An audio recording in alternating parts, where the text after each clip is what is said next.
Bonjour à tous et merci de vous joindre à nous pour votre émission Autour du thé. Ce matin, nous sommes à l'hôpital Gabriel Touré et nous recevons Jimé Kanté, le porte-parole du comité syndical de l'hôpital, avec qui, bien sûr, nous discuterons des questions sanitaires et sécuritaires du CHU.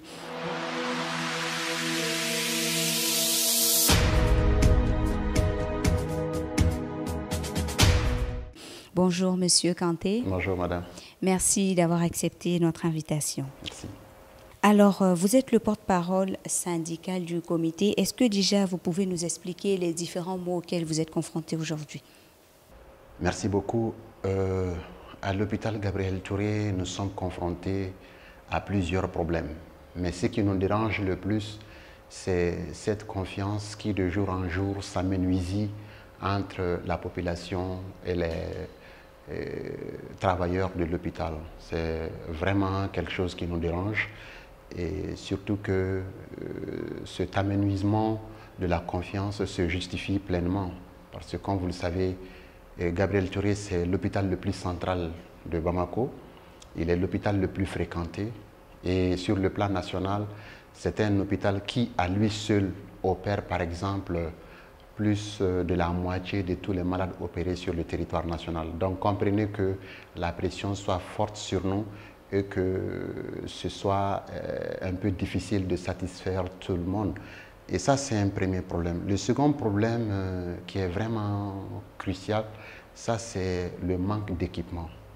Un hôpital de 3e référence qui reçoit plus de 150 000 patients par an avec plus de 400 lits, je pense qu'un minimum de plateau technique est indispensable pour satisfaire les usagers. Et donc l'autre aspect, c'est souvent le fait que les décideurs, ceux qui ont la charge de satisfaire les citoyens, en tout cas au niveau de ces hôpitaux, ne se soignent pas eux-mêmes dans ces structures-là. Donc cela nous pose énormément de problèmes et il y a aussi un problème de gouvernance qu'il faut aussi signaler.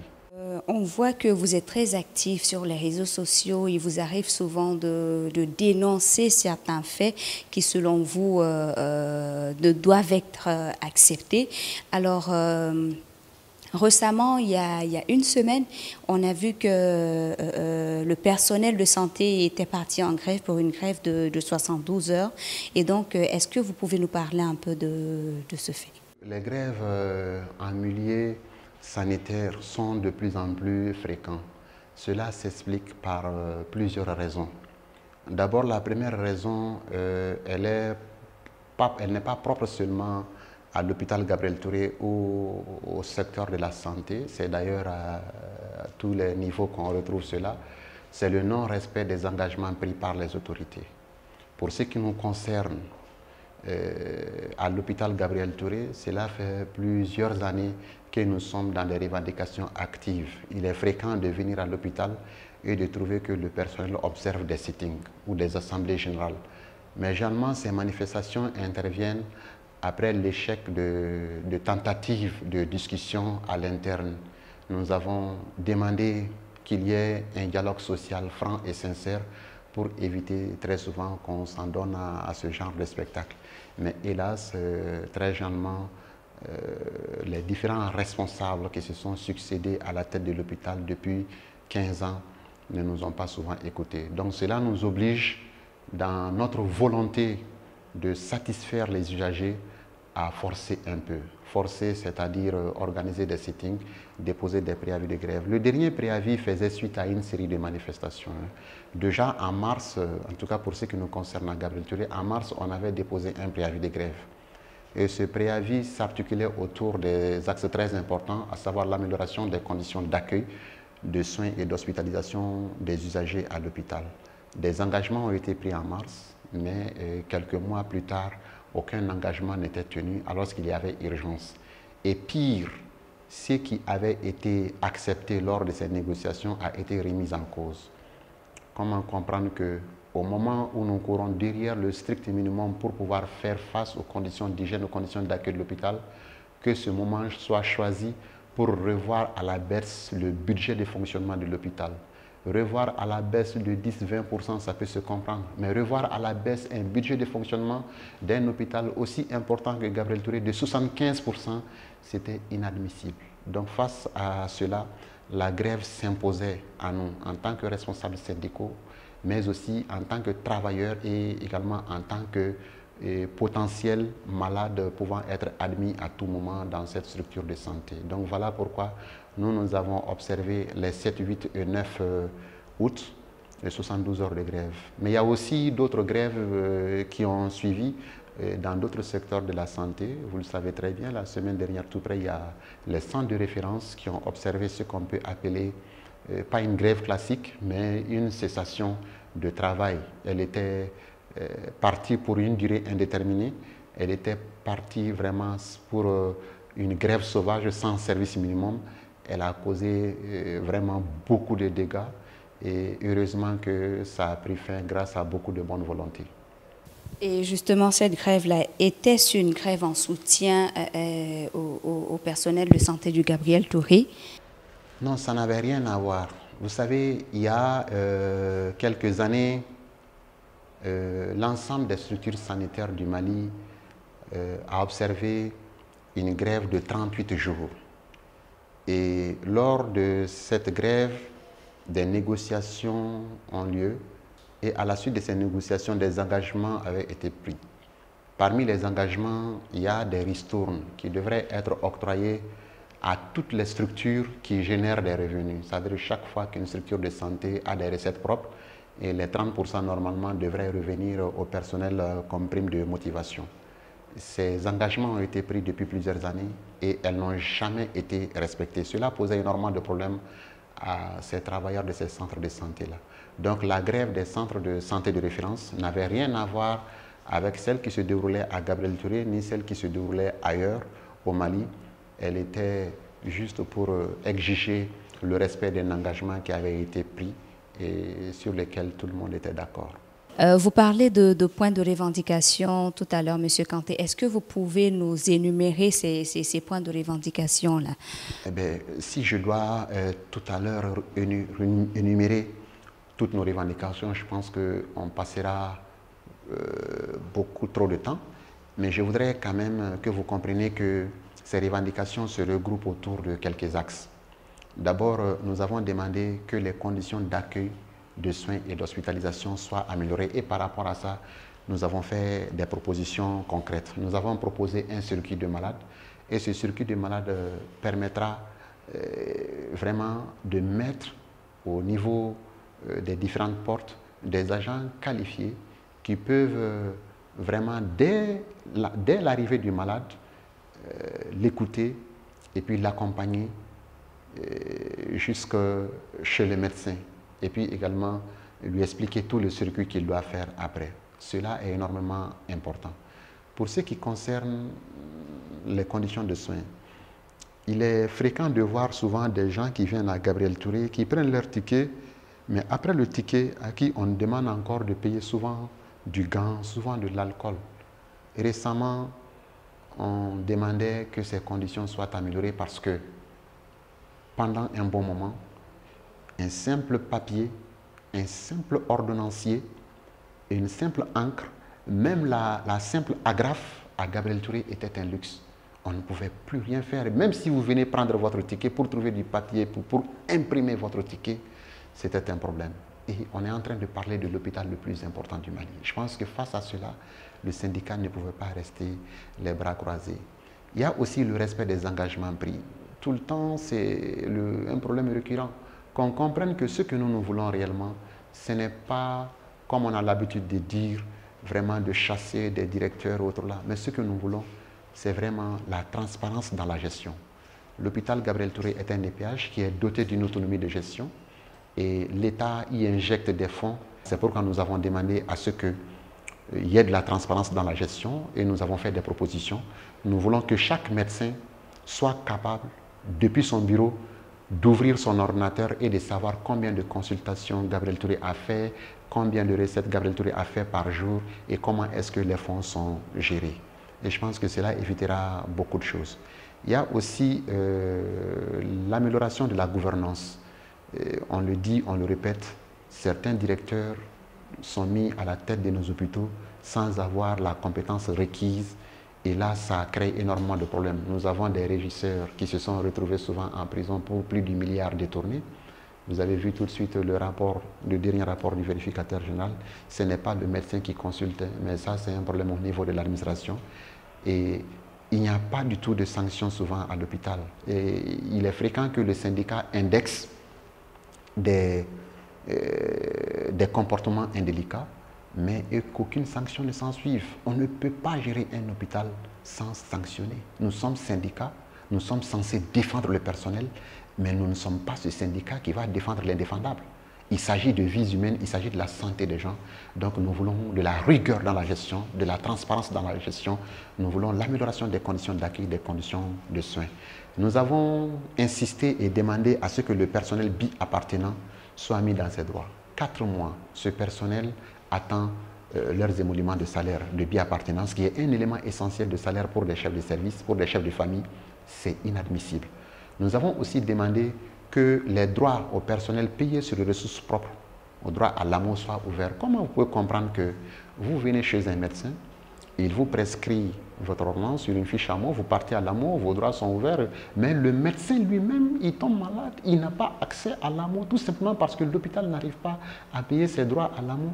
C'est inadmissible. On a demandé que ces droits soient ouverts. Nous avons demandé que le budget de l'hôpital soit revu à la hausse. Il n'y a pas longtemps, le budget de Gabriel Touré était de 1,333 milliards et quelques. Et aujourd'hui, ce budget se retrouve à 200 millions. Avec 200 millions, on ne peut pas, comme budget de fonctionnement, on ne peut pas faire un CESCOM. À plus forte raison, un CHU. Et pas n'importe quel CHU. Le CHU le plus fréquenté, le plus important d'un pays, ce n'est pas possible. Donc, il faut absolument que ce budget soit remis à sa place. Et c'est l'une des revendications, l'une de nos doléances phares. Et c'est autour de ces axes que s'articulent nos revendications. Aujourd'hui, dans le centre Gabriel Touré, bien évidemment, on est souvent buté à plusieurs problèmes.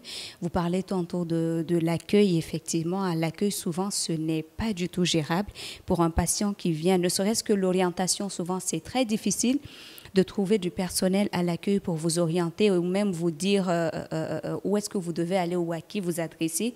Il y a ce problème-là. Il y a aussi, selon nos enquêtes, on aurait eu écho du fait que il y a des personnes, je ne sais pas s'il s'agit des personnes internes ou des personnes de l'extérieur, qui aujourd'hui prennent de l'argent auprès des malades, leur faisant croire qu'ils font partie du personnel de santé. Vous, en tant que membre du comité syndical, qu'est-ce que vous faites aujourd'hui pour pallier à cela? Merci beaucoup, madame.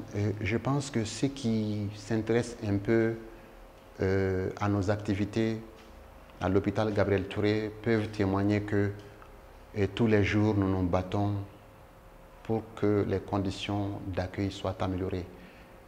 Il y a des choses qui se passent à Gabriel Touré dont nous ne sommes pas du tout fiers.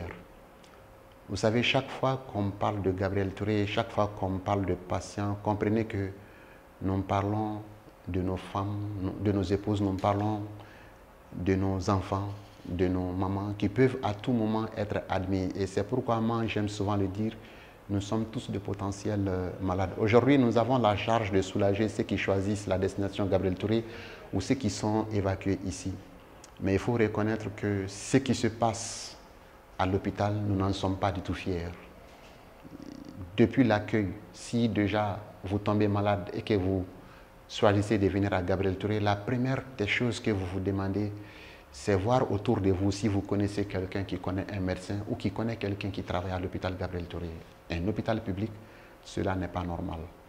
Vous devez être capable, vous devez être en mesure de vous lever tranquillement, de venir à l'hôpital, de bénéficier des soins adéquats et très rapidement et retourner chez vous sans pourtant passer par une connaissance. Tel n'est pas le cas. À l'hôpital, lorsque vous arrivez, le premier contact que vous avez très souvent, c'est souvent un policier, souvent un vigile. Nos parents qui, pour certains, arrivent pour la première fois à Bamako, sont souvent effrayés. Et il faut que cela change. Il faut qu'il y ait un personnel qualifié, bien formé, une infirmière par exemple, qui soit capable dès l'entrée d'écouter le patient, de l'orienter et puis de diligenter vraiment le trajet qu'il doit suivre à l'intérieur de l'hôpital. Mais au moment où nous demandons des infirmières pour la pédiatrie, soulager des enfants, est-ce qu'on va trouver du personnel en ce moment juste pour l'accueil? C'est pourquoi nous, dans nos différentes doléances, vous prenez nos revendications depuis 2010 jusqu'à maintenant, nous avons toujours demandé le recrutement de personnel qualifié au niveau des différents services. Et nous avons souvent mis l'accent sur le bureau des entrées, la pédiatrie, les urgences et la réanimation. C'est des services très, très sensibles.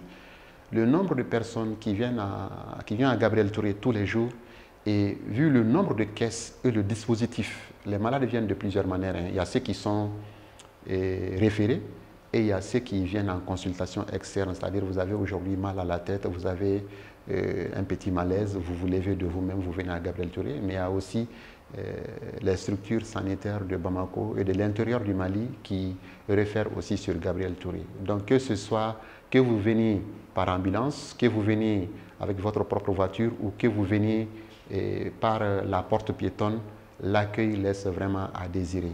Nous avons personnellement, moi j'ai approché plusieurs fois différentes autorités, nous avons fait des propositions, nous avons demandé et obtenu la création d'une commission qu'on appelle COCACO, c'est-à-dire la commission de communication, c'est important, d'accueil et de contrôle, parce que c'est les trois problèmes auxquels l'hôpital est confronté. Un problème de communication, un problème d'accueil et un problème de contrôle. Vous l'avez dit, des personnes qui ne sont même pas de l'hôpital, c'est fréquent. Tout de suite, vous sortez à la porte, vous achetez une blouse. D'ailleurs, vous n'avez pas besoin de sortir parce qu'il y a des vendeurs de blouses à l'intérieur de l'hôpital qui viennent du marché de Médine, qui vendent des blouses. Vous achetez tout de suite une blouse, eh bien, on vous appellera docteur parce que vous êtes habillé en blouse. Et comme tel, il y a beaucoup d'actes que vous pouvez poser et on vous dira toujours que les médecins de Gabriel Touré ont fait ceci, ont fait cela.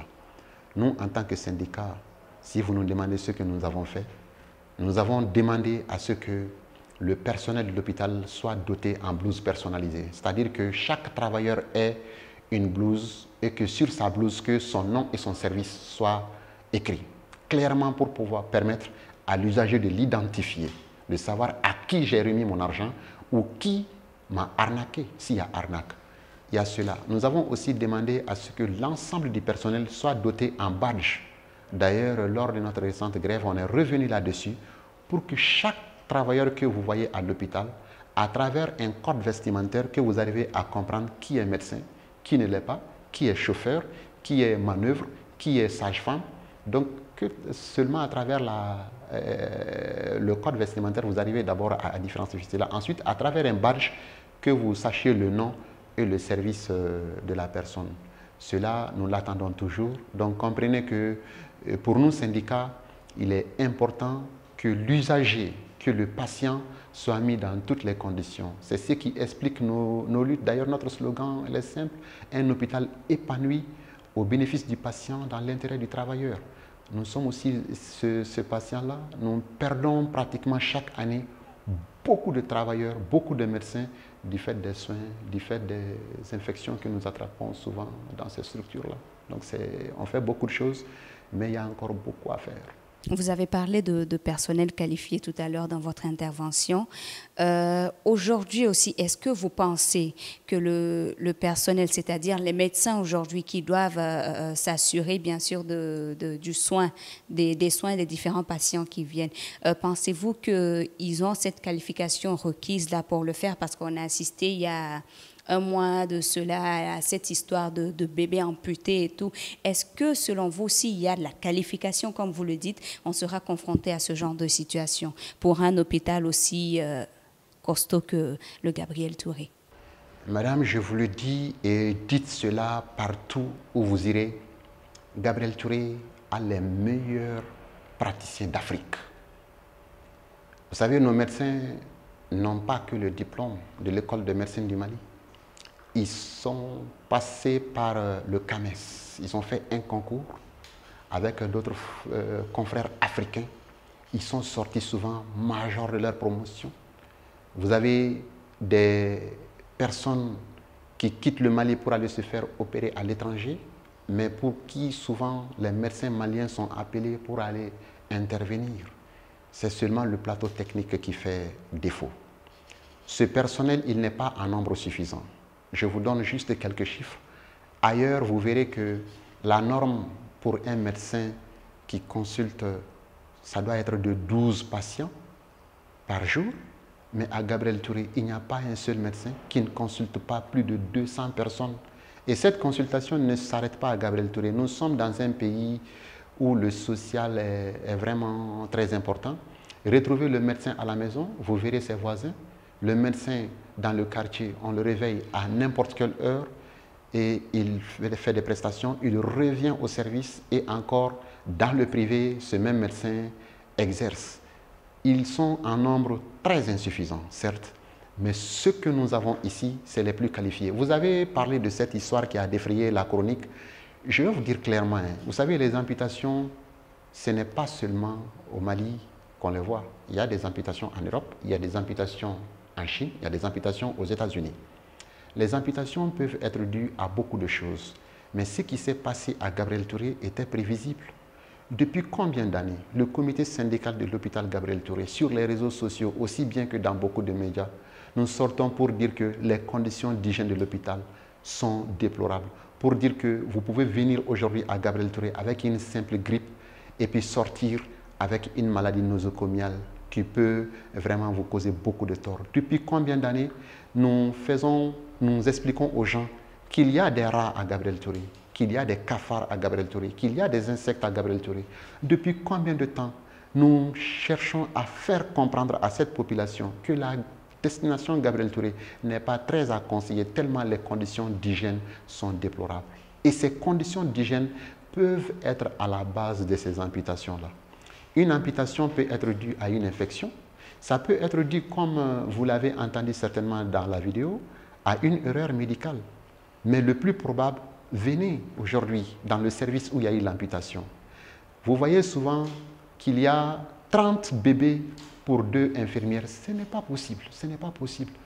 Si vous avez 30 bébés pour 2 infirmières, forcément, à un moment donné, ils ne peuvent pas s'en occuper.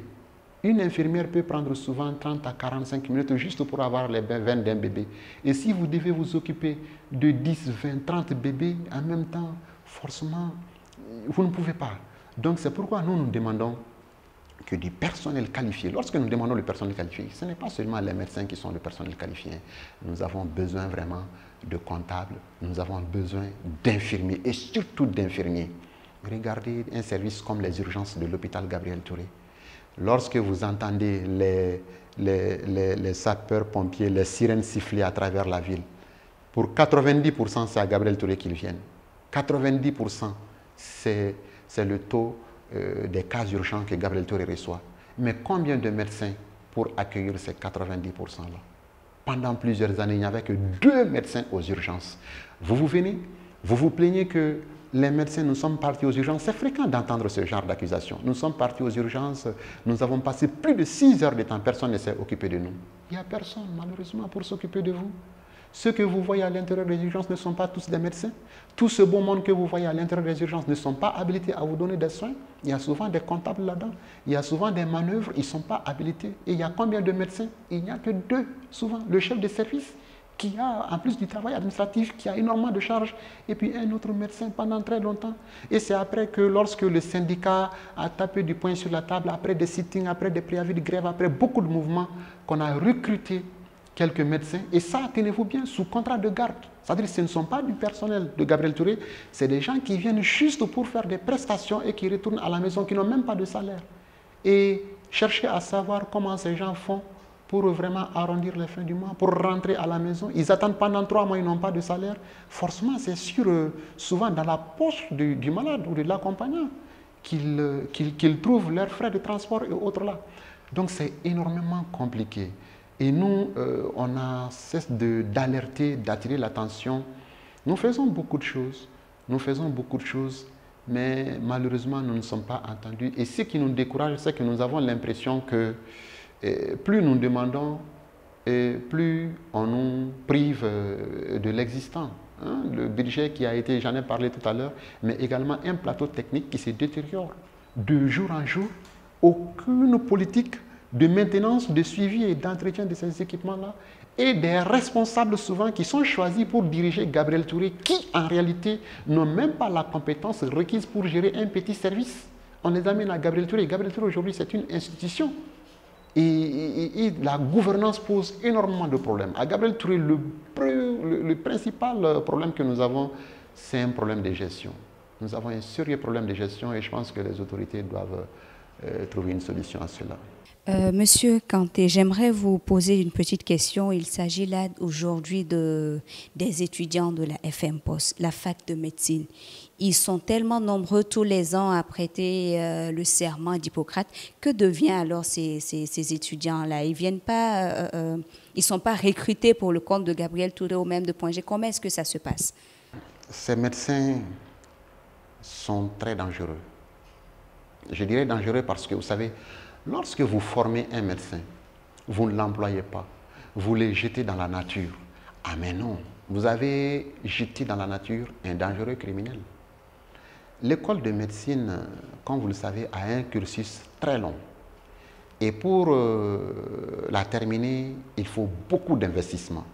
Et lorsque vous envoyez votre enfant faire ce long cycle, et ensuite que vous le déversez vraiment dans la société sans le récupérer, mais forcément il va chercher à créer son propre cabinet, il va chercher à se faire de l'argent par tous les moyens parce que c'est aussi un chef de famille, c'est quelqu'un qui déjà quand il termine les études, ils sont pour la plupart en âge de se marier, donc il a forcément des charges. Il faut quand même participer un peu aux charges de la famille dont ils sont issus. Donc ces médecins ne sont malheureusement pas recrutés. C'est pourquoi les syndicats, surtout le syndicat des médecins, a demandé que le recrutement des médecins soit systématique, comme ça l'est dans les pays voisins du Mali. Vous faites l'école de médecine, vous terminez, et surtout c'est après vraiment une très dure formation, vous ne devez plus chômer. Dans un pays où on ne réclame que des médecins, voire encore qu'il y a tellement de chômage dans ce domaine, c'est vraiment regrettable. Donc je pense que l'État doit revoir sa politique dans ce domaine-là. Il faut arrêter le concours d'entrée à la fonction publique pour les médecins. Il faut que le recrutement des médecins, pas seulement les médecins, mais du personnel médical, même les infirmiers, soit systématique. Et c'est vraiment important. Aujourd'hui, quel est votre appel? Quel est ce cri de cœur que vous avez aujourd'hui, non seulement à l'endroit des autorités, mais aussi quel est ce message que vous avez à l'endroit de ces patients-là qui aujourd'hui craignent de passer à Gabriel Touré tout simplement à cause de ces différents maux? Et vous l'avez dit tantôt, les meilleurs médecins sont aujourd'hui à Gabriel Touré. Comment convaincre ces personnes-là aujourd'hui de venir malgré ces différents maux-là? Merci beaucoup, madame. Je pense que si aujourd'hui j'avais la chance d'être en face du président de la République ou du Premier ministre, je lui demanderais une chose simple. Je lui demanderais de soigner le Malien. Ce qu'ils sont en train de mettre en place comme politique sanitaire n'est pas du tout adapté. Je lui demanderais de venir de temps en temps lui-même se faire consulter dans nos hôpitaux. Je lui demanderais peut-être d'arrêter de prendre le meilleur des médecins du Mali et d'en faire son médecin personnel, mais de laisser ce médecin s'occuper d'une population qu'il compte vraiment soulager. Les autorités doivent comprendre que la santé doit venir avant tout. Les budgets souvent alloués à ce secteur ne reflètent pas réellement le besoin dans le domaine. On ne sent pas cette volonté politique. Et en 2019, ce n'est pas un luxe de doter du Mali d'un hôpital de 4e référence. Les évacuations sanitaires coûtent une fortune. Il est temps d'arrêter cela. Il est temps d'arrêter d'envoyer des enfants faire leur consultation dans des pays développés. Il est temps vraiment d'arrêter d'envoyer les épouses accoucher ailleurs, alors qu'ici, on nous donne la gratuité de la césarienne, sachant bien que nous avons un plateau technique qui pourrait, hélas, voir nos épouses et nos filles mourir. Et je voudrais dire au personnel soignant que chaque fois qu'un malade, que quelqu'un se présente devant sa porte, qu'il voit en cette vieille personne sa propre mère, son propre papa, qu'il voit à l'enfant qui est dans son bureau son propre fils, qu'il comprenne que lorsque un malade est bien accueilli, il est à moitié guéri et que c'est vraiment important. L'usager a des droits, l'usager aussi a des devoirs. Ceux qui viennent à Gabriel Touré ou dans les autres structures de santé doivent comprendre que dès qu'ils franchissent les portes des hôpitaux, ils sont baptisés patients. Ils doivent être dans ce cas patients. Ils doivent veiller au respect des conditions d'hygiène de ces structures-là. Pour un seul malade, vous voyez souvent toute une famille d'10 à 15 personnes qui viennent préparer, qui viennent jeter des ordures n'importe comment. Cela cause énormément de problèmes. Des efforts sont en cours. L'actuel ministre de la Santé fait énormément d'efforts. Les autorités essayent de faire ce qu'elles peuvent, bien que ce n'est pas suffisant. Mais je voudrais qu'on fasse un peu confiance vraiment aux médecins. Les habitudes ont souvent la peau dure et il est fréquent d'entendre que les médecins ne font que voler nos médicaments. Mais là, ce n'est plus une vérité d'aujourd'hui. Ça, on le dit, mais ce n'est pas exact. Il y a la mauvaise graine parmi nous. Il y a des agents dont nous ne sommes pas du tout fiers. Il y a des travailleurs qui méritent vraiment la prison, qui n'ont aucune place dans les structures de la santé. Mais reconnaissez qu'il y a vraiment des médecins qui payent souvent de leur poche le traitement de beaucoup de gens à longueur de journée. Et ces médecins sont à féliciter et non à insulter. Merci beaucoup, Monsieur Kanté. Merci surtout d'avoir accepté notre invitation. Chers téléspectateurs, c'est ici que prend fin cette émission. Merci à vous d'avoir été des nôtres et excellente suite de programmes sur la 9 TV. Au revoir et à bientôt.